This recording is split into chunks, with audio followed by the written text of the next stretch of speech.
Skinner के सीखने के सिद्धांत का शैक्षिक कैसे है। Education implementation of Skinner theory of learning. Skinner द्वारा प्रतिपादित सीखने के सिद्धांत की शैक्षिक उपयोगिता निम्नलिखित है। स्किनर के सिद्धांत के अनुसार शिक्षक को कक्षा में अध्यापन प्रारंभ करने के पहले शैक्षिक उद्देश्यों को स्पष्ट रूप से परिभाषित कर लेना चाहिए, क्योंकि ऐसा नहीं होने पर शिक्षक को यह पता नहीं लग पाएगा कि उनके प्रयासों से किस उद्देश्य को पूरा किया जा रहा है या नहीं। स्किनर के सिद्धांत पर चलने वाले शिक्षकों को चाहिए कि वे कक्षा में छात्रों के उन व्यवहारों पर अधिक ध्यान दें या उसे प्रोत्साहित करें जो वे शिक्षक के डर से न करके स्वयं करते हो। शिक्षक के डर से न करके स्वयं करते हो। थोर्नडाइक के ही समान स्किनर ने सीखने में बाह्य पुनर्बलन एक्सट्रीम इन्फोर्समेंट एस्ट्रिक्स रीइंफोर्समेंट पुरस्कार पर अधिक बल डाला है। कक्षा में छात्रों को सीखने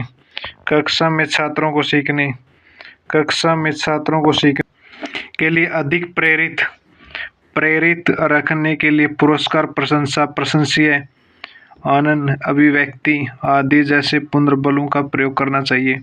स्किनर के सीखने के सिद्धांत का एक प्रत्यक्ष शैक्षिक आशय यह है कि शिक्षकों को बालकों को कोई पाठ या विषय सिखाते समय पहले 100% प्रयासों में सही अनुक्रिया के लिए पुनर्बलन दिया जाना चाहिए और फिर बाद में असंख्य पुनर्बलन का सहारा लेना चाहिए। स्किनर के सिद्धांत में विश्वास रखने वाले शैक्षिक भाषण विधि का प्रयोग नहीं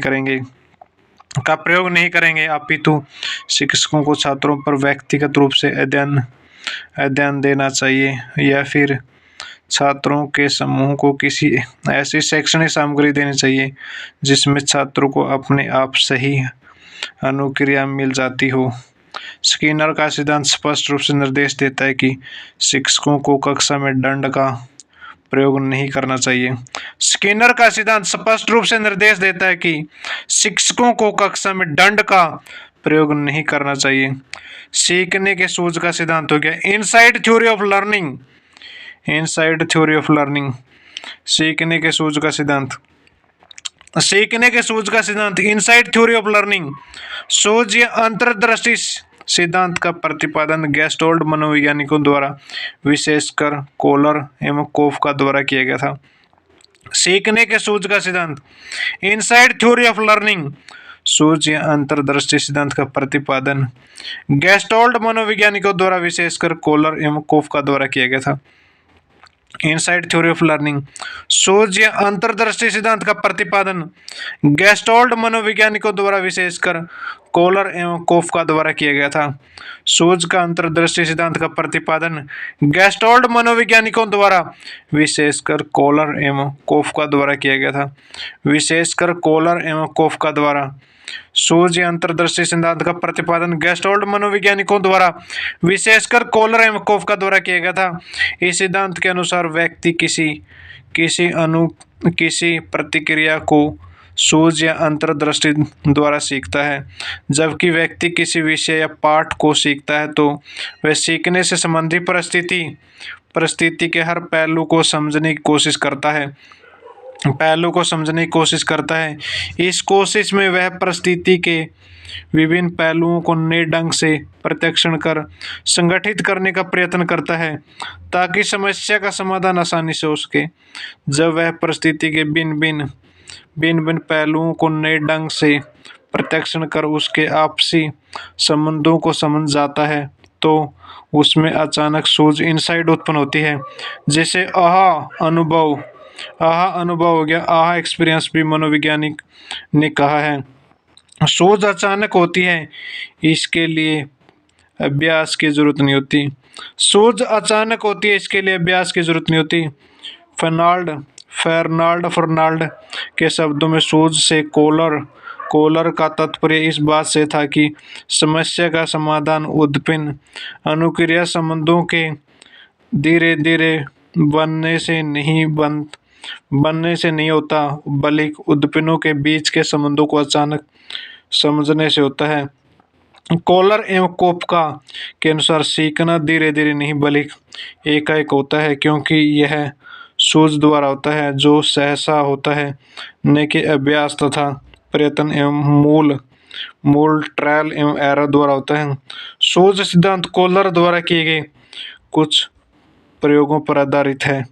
कॉलर ने कई तरह के पशुओं जैसे वन मानुष, बंदर, मुर्गी तथा कुत्तों पर प्रयोग किए। कॉलर ने कई तरह के पशुओं जैसे वन मानुष, बंदर, मुर्गी तथा कुत्तों पर प्रयोग किए, परंतु उनके द्वारा 1913 से 1918 के बीच केंद्रीय द्वीप में सुल्तान नामक वन मानुष पर किए गए प्रयोग सर्वाधिक प्रचलित हो पाया। उनके द्वारा सुल्तान पर किए गए 2 प्रयोग विशेष रूप से उल्लेखनीय है। छड़ी समस्या पर प्रयोग, experiment on stick problem, and box समस्या का प्रयोग। मनोवैज्ञानिकों ने सूझ द्वारा सीखने की प्रक्रिया की कुछ विशेषताएं बताई हैं जो इस प्रकार हैं। कॉलर के सूझ के सिद्धांत का शैक्षिक आशय। Education, application and evaluation of Kohler insight theory. शिक्षा के दृष्टिकोण से कॉलर के सूझ का सिद्धांत की उपयोगिता इस प्रकार है। शिक्षा के दृष्टिकोण से कॉलर के सूझ के सिद्धांत की उपयोगिता इस प्रकार है। सूझ के सिद्धांत के अनुसार शिक्षकों में सूझ उत्पन्न करने के ख्याल से विषय या पाठ के सभी पहलुओं का खुला अवलोकन करना चाहिए, क्योंकि ऐसा न होने से छात्र विषय के भिन्न भिन्न भागों के बीच के प्रत्यक्षात्मक संबंध को नहीं समझ पाएंगे और तब उनमें सूझ भी उत्पन्न नहीं होगी। सूझ द्वारा सीखे गए कौशल को छात्र एक परिस्थिति से दूसरी परिस्थिति में सही से उपयोग कर पाते हैं। अतः शिक्षकों को चाहिए कि वे कक्षा में इस ढंग का वातावरण कायम करें कि छात्र सूझ द्वारा विभिन्न विषयों को सीखें।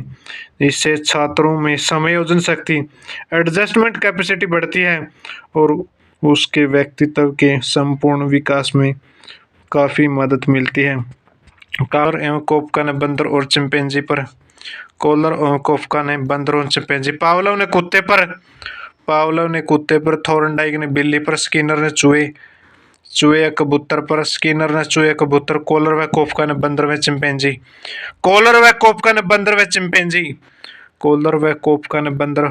पावलोव ने कुत्ते पर, थॉर्नडाइक ने बिल्ली पर, स्किनर ने चूहे कबूतर पर, कॉलर व कोपका बंदर व चिंपैंजी। कॉलर व कोपका हो गया, बंदर व चिंपैंजी हो गया। कॉलर या कोपका हो गया, बंदर व चिंपैंजी। गेस्टोल्ट मनोवैज्ञानिकों के आधारशिला जर्मनी के मनोवैज्ञानिक मैक्स वर्दीमर द्वारा रखी गई थी। इस सिद्धांत का मुख्य बल व्यवहार में संपूर्णता के अध्ययन पर है। इस सिद्धांत के प्रतिपादन में 2 अन्य मनोवैज्ञानिक कर्ट कोफका तथा वोल्फगैंग कॉलर ने महत्वपूर्ण भूमिका निभाई थी। रोस के अनुसार चिंतन संज्ञानात्मक पक्ष में एक सामाजिक क्रिया है। चिंतन संज्ञानात्मक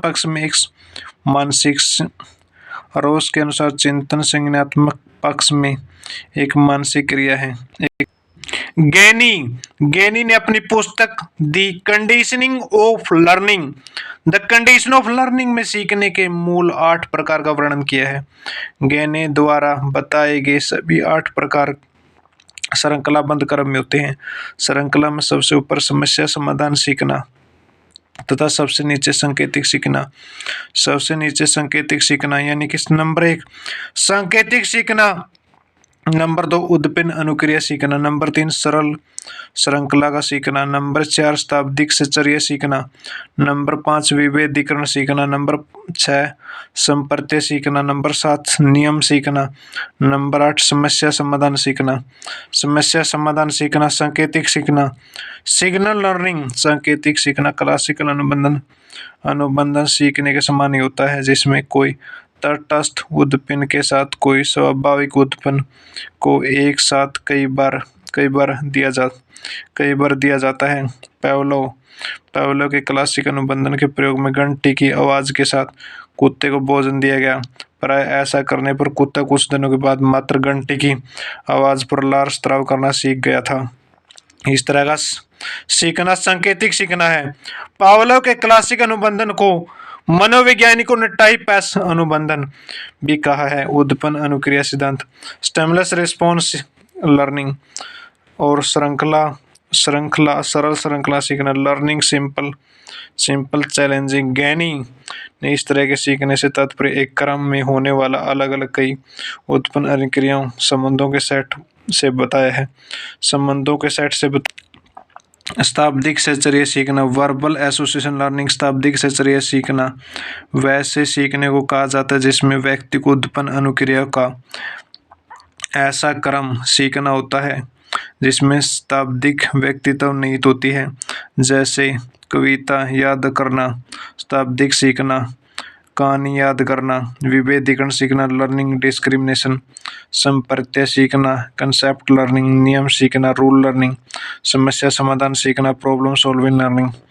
प्रॉब्लम सॉल्विंग लर्निंग हो गया, problem solving learning, problem solving learning हो गया, बच्चा एक समस्या सामक तथा वैज्ञानिक अन्वेषक के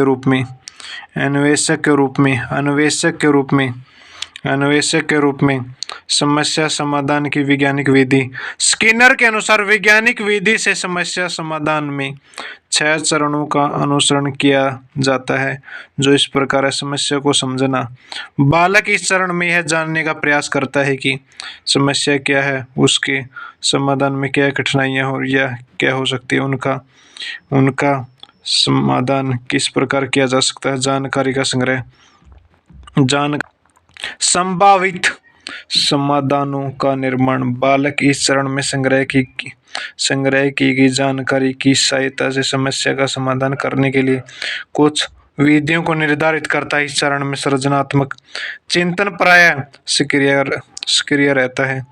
समस्या को समझना, जानकारी का संग्रह, संभावित समाधानों का निर्माण, संभावित समाधानों का मूल्यांकन, संभावित समाधानों का परीक्षण, निष्कर्षों का निर्णय तथा समाधान का प्रयोग।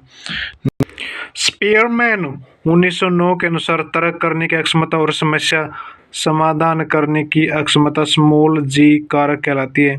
स्मॉल जी का संज्ञान एवं संवेग। संज्ञान हो गया कोग्निशन संज्ञान से तात्पर्य ऐसी प्रतिक्रिया से है जिसमें संवेदन, सेंसेशन, प्रत्यक्षण, रिसेप्शन, प्रतिमा, इमेजिनरी धारणा, तर्कना जैसी मानसिक प्रतिक्रियाएं सम्मिलित होती हैं।